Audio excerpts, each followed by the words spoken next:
In a crowded plane, one man's simple act of kindness would shatter expectations, sparking a chain of events that no one saw coming. What began as a seat swap soon became a powerful reminder of how a small gesture can change lives forever. The hustle and bustle of the airport terminal was the familiar, frenzied dance of pre-flight chaos. The overhead announcements were drowned by the collective murmur of conversations, the thudding of rolling suitcases, and the occasional clink of a coffee cup being set down on a nearby counter. Passengers jostled with purpose, either caught up in the excitement of departure or the exhaustion of travel. Flight 247, a long-haul flight to the West Coast, was about to board, and the terminal seemed alive with that particular blend of anticipation and stress that always accompanies air travel. People queued near the gate, their faces lit with the flickering glow of their phones, while families gathered their belongings, trying to corral kids who seemed to have boundless energy. At the front of the boarding line, J.D. Vance sat quietly in the relative solitude of the first-class lounge, his sharp features partially obscured by the rim of his aviator sunglasses. As Vice President of the United States, he was no stranger to attention, but today he was traveling incognito. He'd chosen a quieter, more subtle route, a rare moment of peace in the storm that often surrounded his public life. Dressed in an unassuming black suit, he blended in, though the power he carried was evident in the way people instinctively parted for him as he passed through the terminal. He had chosen first class for the comfort, not for the status. Vance sat with a book in hand, his posture relaxed but poised, every inch the man who knew the weight of the world on his shoulders. His gaze occasionally lifted from the pages, scanning the crowd in a habit that had become second nature over the years. Watching, observing. A lifetime of public service had made him accustomed to the subtle art of maintaining a low profile while still being fully aware of his surroundings. His demeanor, reserved and composed, reflected the challenges of living life under constant scrutiny. Though he was focused on the book, his mind was still, at times, flickering with thoughts of the burdens he bore. A low hum of conversation buzzed around him, a mixture of excitement, nerves, and idle chatter, but he remained centered in his own quiet space. There was always something about air travel that both isolated him and connected him to the pulse of everyday life. Passengers were wrapped up in their own journeys, unaware of the person in their midst. It was a feeling Vance cherished whenever he could steal these rare moments for himself. But soon his attention was diverted as the gate attendants began calling for boarding. The shuffle of passengers escalated, and Vance watched the unfolding scene from his seat. As the line inched forward, he noticed an elderly man slowly making his way toward the entrance of the plane, his movements deliberate but with a noticeable limp. His face, creased with age and experience, was framed by a military jacket adorned with the gleam of medals, each one a silent testament to a past he carried with quiet pride. The man in his late 70s was clutching a well-worn duffel bag, his hand gripping the strap as if it were the only thing that anchored him in the present moment. Vance couldn't help but notice the contrast between the veteran and the chaos around him. The elderly man was out of place in the terminal, not because of his age or appearance, but because of the history his presence seemed to speak. He moved with a slight hesitation, careful with every step, as though each was a reminder of the years that had come before. The veteran reached the entrance to the plane, and Vance watched as he hesitated briefly before stepping forward into the narrow aisle. The air seemed to shift slightly as the man moved past the first-class cabin, glancing at the passengers who were already seated. Vance's gaze followed him, and he saw the veteran's eyes flicker over the open seats. But there was no chance for him to take one of those. The man was guided toward the back of the plane, where the cramped economy seats awaited him. He took his place in one of the seats near the back, wedged between a toddler, who was already crying in his mother's lap, and a businessman who seemed more interested in his phone than in the elderly man beside him. For a moment, the plane seemed to settle into a comfortable rhythm, but then, as if to disturb the peace, the businessman sitting next to the veteran huffed loudly, shifting in his seat with exaggerated discomfort. The veteran had inadvertently brushed up against the man as he adjusted himself, and now the businessman was glaring at him with visible annoyance. The man's voice rose in a harsh whisper, loud enough to be overheard by others. "Really, can't you be more careful?" His tone was biting, the irritation palpable. The veteran, his expression soft and weathered, turned toward the man with an apologetic look, but the damage was done. The businessman was not satisfied. He grumbled more loudly now, complaining about the veteran's presence and the apparent discomfort of sharing such a tight space with him. The tension in the section escalated. A few passengers exchanged glances, unsure whether to intervene or stay out of it.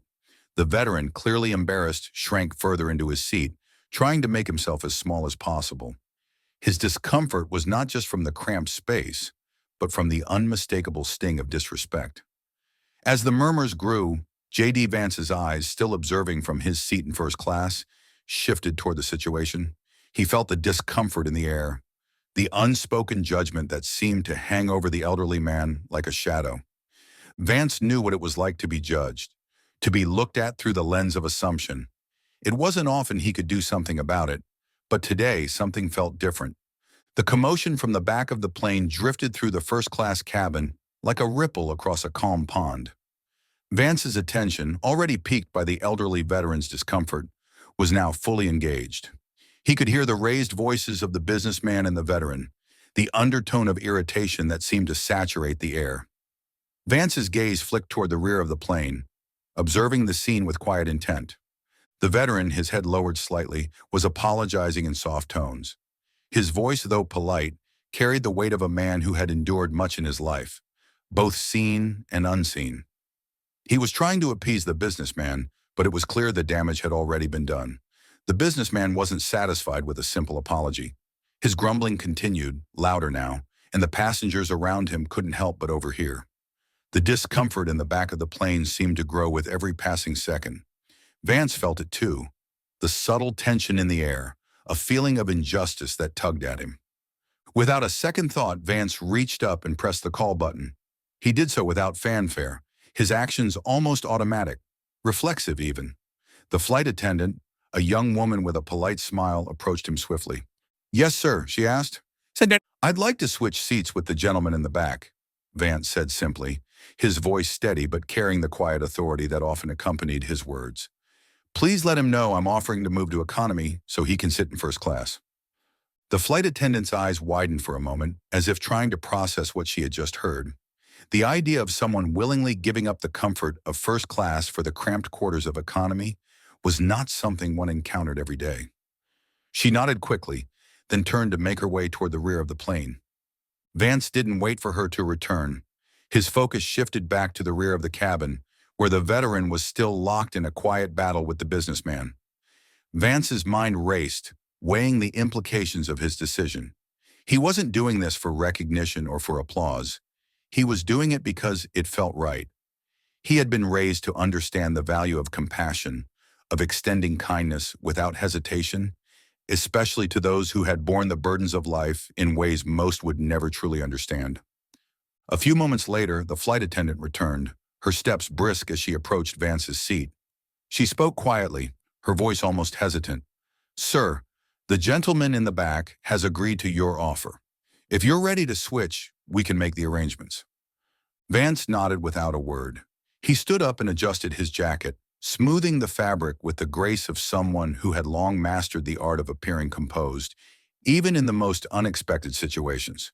He could feel the eyes of the first-class passengers on him, their curious gazes lingering as he moved toward the rear of the plane. But Vance kept his expression neutral, focused on the task at hand.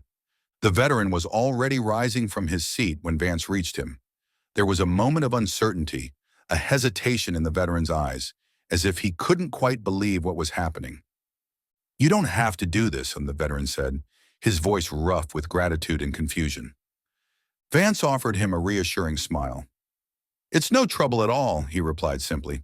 "Some people deserve it more." The veteran seemed to study him for a moment, trying to read Vance's face, perhaps questioning his motives, but in the end he nodded.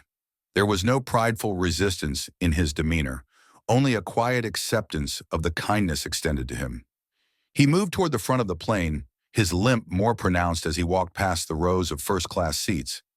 As Vance made his way to economy, he noticed the shocked expressions of the first-class passengers, their whispers quickly spreading. There was an unspoken tension in the air, as if a boundary had been crossed. Eyes followed him, but Vance remained unfazed. Today, the attention didn't matter. His focus was on the kindness he had chosen to offer. He slid into the cramped economy seat, adjusting as best he could.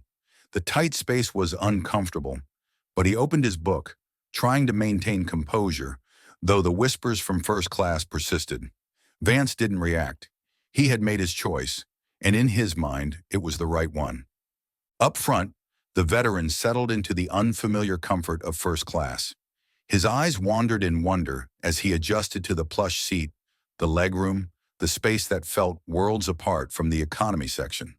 For a moment he closed his eyes, overwhelmed by the unexpected kindness. There was no sense of entitlement in his posture, only a quiet gratitude. As he adjusted his seatbelt and gazed out the window, his hands trembled, not from weakness, but from being moved by the grace he had received. In the back of the plane, Vance continued to read his book, his focus unbroken. Despite the subtle stirrings of the passengers around him, he was at peace, knowing that what had just transpired was something far greater than a simple gesture. It was an acknowledgement of the kind of dignity that often goes unnoticed, a recognition that sometimes kindness has the power to change more than just a seat on a plane. As the plane settled into its cruising altitude and the rhythmic hum of the engines filled the cabin, the veteran in first class took a moment to adjust to his surroundings. He sat back in the plush seat, still unsure of the luxury that enveloped him. He had never experienced such comfort, especially not since his time in the service. The sharp, sterile scent of the cabin, the fine upholstery beneath his fingertips, in the warmth of the soft blanket over his lap were a world apart from the harshness he'd known. He glanced around at the pristine surroundings, but his mind was elsewhere, on the years that had come before, on the battles both fought and survived. It wasn't long before the passenger seated beside him, a well-dressed woman in her mid-30s with the air of someone accustomed to high society, noticed the quiet man beside her. She smiled politely, but there was a curiosity in her gaze. She could see the struggle in his eyes, the way he fidgeted in the seat as though unsure how to fill the silence. And when he turned toward her, she knew there was a story there, a story that went beyond the appearance of the kindly veteran in the military jacket. "Is this your first time flying first class?" the woman asked, her tone light as if to break the ice. The veteran chuckled softly, a sound tinged with nostalgia. "Yeah," he said, his voice carrying the gravelly edge of age and experience. "Never thought I'd be here." He paused, and for a moment the woman thought he might say no more. But then he seemed to decide that he could trust her. "I fought in Vietnam, came back to a country that didn't care much for me. That's when my real fight began. I was injured, lost, and homeless in New York for a long time. Didn't have much of a place to go, didn't know what to do." The woman sat forward, her curiosity piqued. She could see the weight of his words, the trauma that lingered beneath the surface. But she remained silent, waiting for him to continue. "I had nothing when I first came back. No family, no real home, just a city that chewed people up and spit them out. My body wasn't the same, and neither was I. I remember walking the streets of New York, not knowing where I'd sleep or what I'd eat.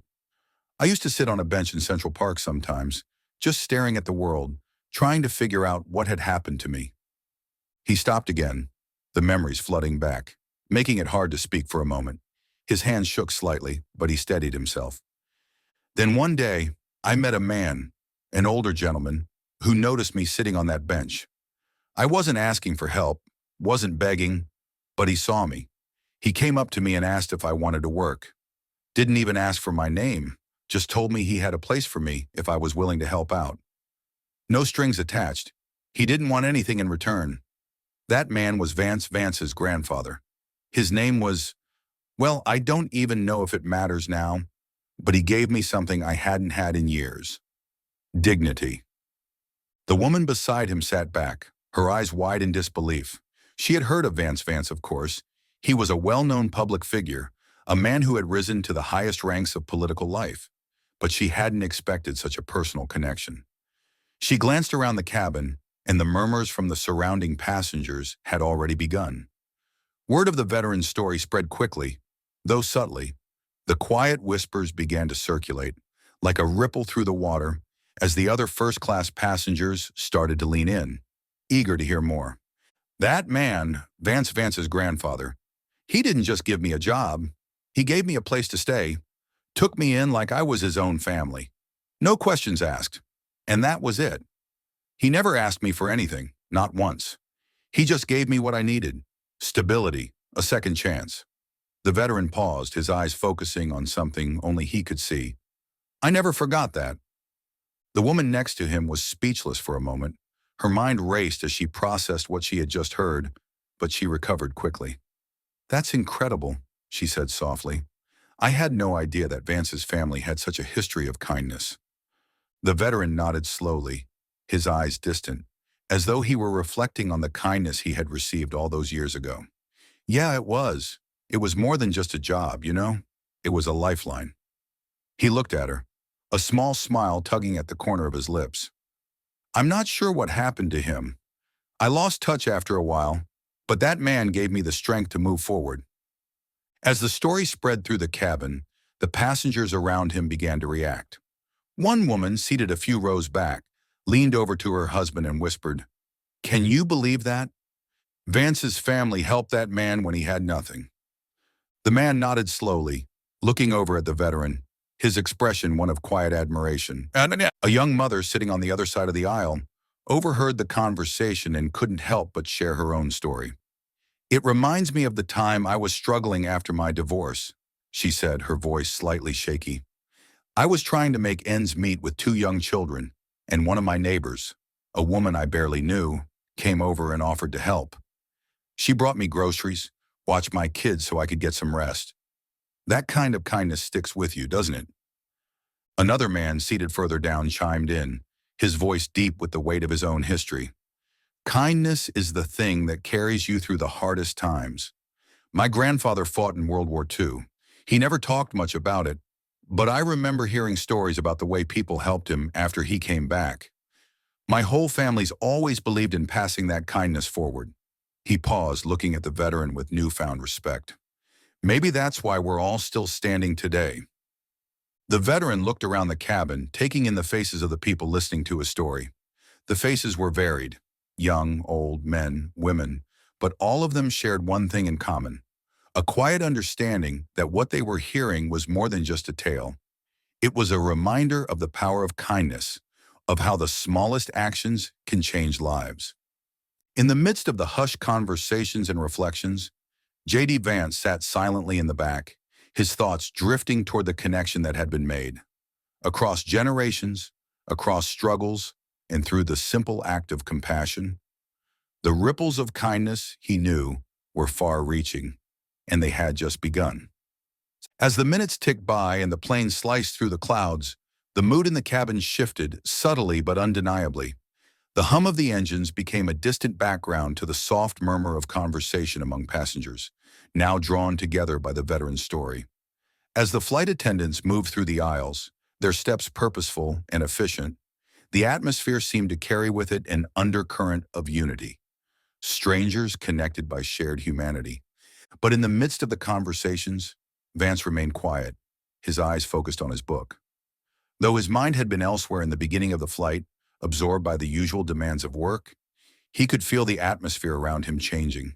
His instincts, honed over years in politics, told him that something important was unfolding. The story of the veteran's past, his struggles, and the profound kindness shown to him by Vance's grandfather had struck a chord. It was something more than a passing moment of goodwill. It was a connection across generations. The flight attendant who had assisted with the seat switch earlier approached Vance's seat with a quiet but purposeful air.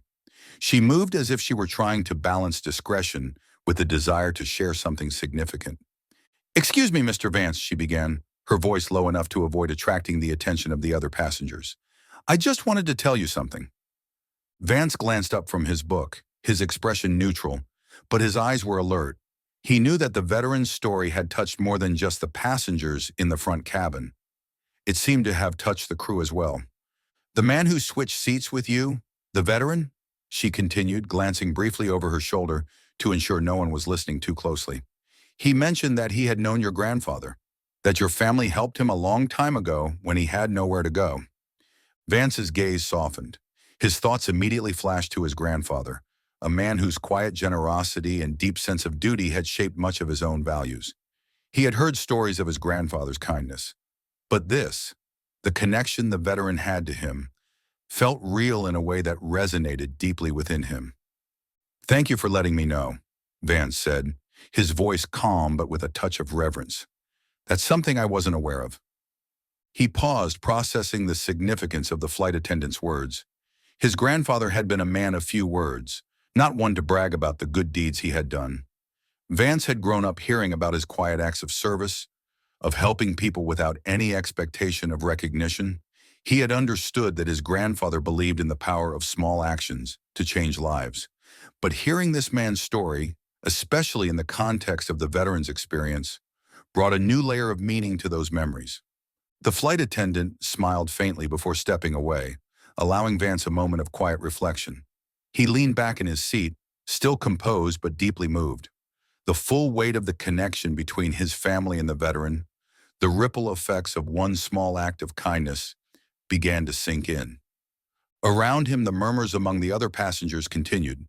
As they processed the veteran's story, they too began to reflect on their own experiences with kindness and generosity. The seeds of connection that had been planted earlier began to take root.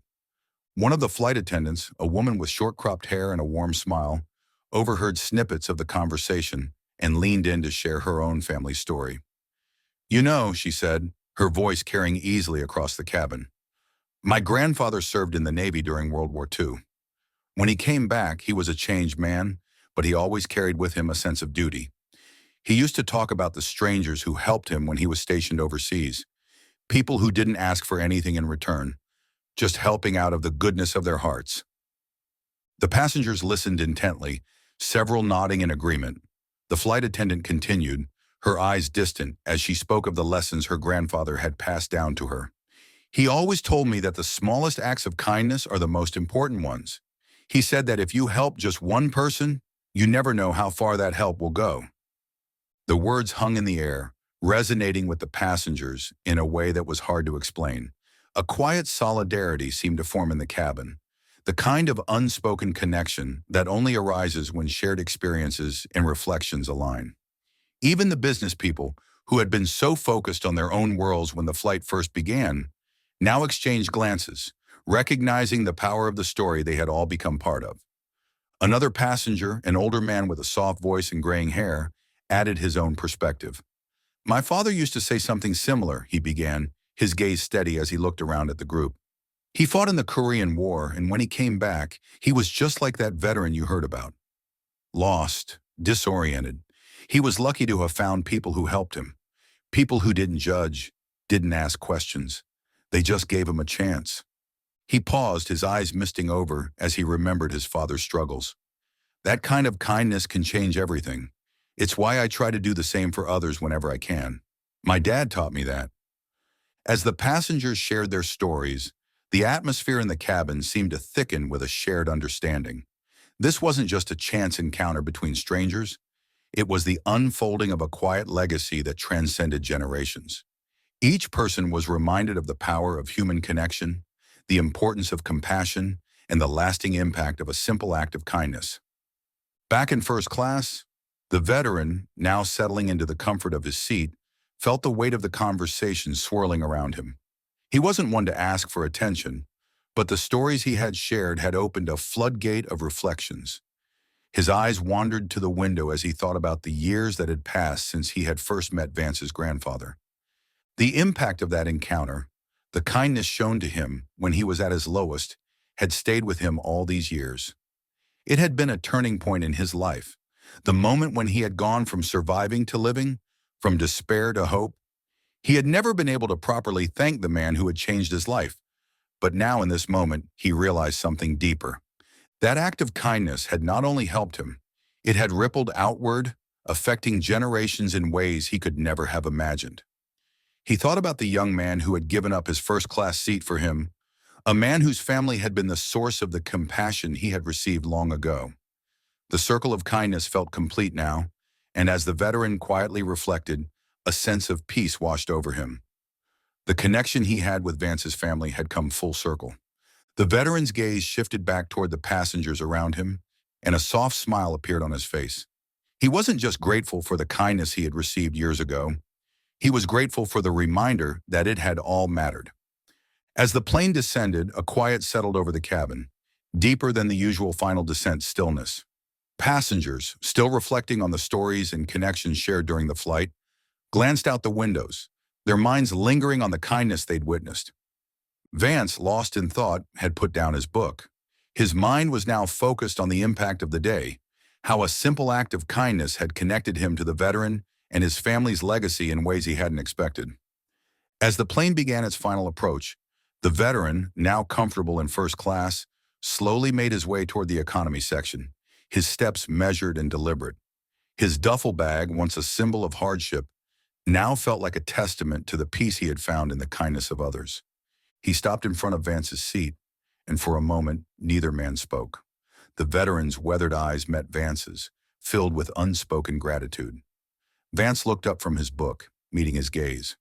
It was a moment of recognition, a moment where time seemed to stand still. Then the veteran extended his hand, and Vance, without hesitation, took it firmly in his own. "Thank you," the veteran said, his voice steady but thick with emotion. "Thank you for carrying forward your family's legacy, for showing me that kindness is never forgotten, even after all these years." Vance's grip tightened just slightly, his response coming without fanfare. "It's the least I could do," he said, his voice calm but carrying the weight of understanding. His words were humble, but the sincerity behind them was undeniable. He wasn't doing it for praise or recognition. He was doing it because it was the right thing to do, just as his grandfather had taught him. The veteran nodded, his weathered face softening. "Your grandfather helped me when I had nothing. I never got the chance to thank him properly, but today I think he would have been proud." And Vance's throat tightened at the mention of his grandfather. There was something in the veteran's words, something profound, that resonated deeply within him. In that moment, Vance understood. The legacy of kindness wasn't about grand gestures or public acknowledgement. It was about the quiet, unspoken acts that ripple out, impacting lives in ways that no one could predict. His grandfather's quiet generosity had set something into motion that had now come full circle. And in that moment, Vance felt an overwhelming sense of gratitude for the family that had shaped him. The veteran stepped back, his eyes lingering on Vance for a moment longer before he turned to leave. As he moved down the aisle, passengers watched, many with a subtle shift in their posture, as if they too had been touched by the gravity of the exchange. The crew, who had been part of the unfolding story, offered nods of acknowledgement, their faces reflecting the quiet pride that had settled over the cabin. A young woman in the row ahead turned toward Vance, her eyes shining with a mixture of admiration and gratitude. "That was a beautiful thing you did," she said, her voice soft but genuine. "We don't see enough of that kind of kindness in the world these days." Vance smiled faintly, his eyes still following the veteran's retreating figure. "It wasn't just me," he replied, his voice low. "We all have a part to play in carrying kindness forward." Around him, other passengers nodded, murmuring in agreement.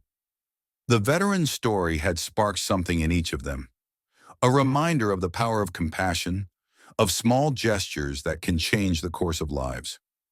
Even the flight attendants, who had witnessed the entire unfolding of events, seemed to carry a new sense of purpose as they moved about the cabin. As the plane touched down and taxied to the gate, Vance's thoughts were still occupied with the veteran's words. He felt a sense of closure, not just for the veteran, but for himself as well. His grandfather's legacy was more than a memory. It was a living, breathing thread that had woven its way through the fabric of his life. And today he had been reminded of just how much that thread mattered. The cabin doors opened, and passengers began to gather their belongings, ready to disembark. But for Vance, the weight of the moment lingered. He reached for his phone and quickly typed a message, his fingers moving deliberately across the screen. "Grandpa would have been proud today." He hit send and slipped the phone back into his pocket, feeling a quiet sense of peace settle over him. The legacy of kindness had been passed down, and now it was his turn to continue it. As the last of the passengers filed out of the plane, Vance remained seated for a moment longer, watching the empty seats around him. The plane, once filled with the noise of conversation, now stood silent, a place where lives had intersected, if only for a brief moment, and left behind a shared sense of connection. The veteran, his duffel bag slung over his shoulder, disappeared into the crowd. But his story, his legacy, would remain. And Vance knew that the ripple effects of this small act of kindness would continue to echo long after the plane had landed.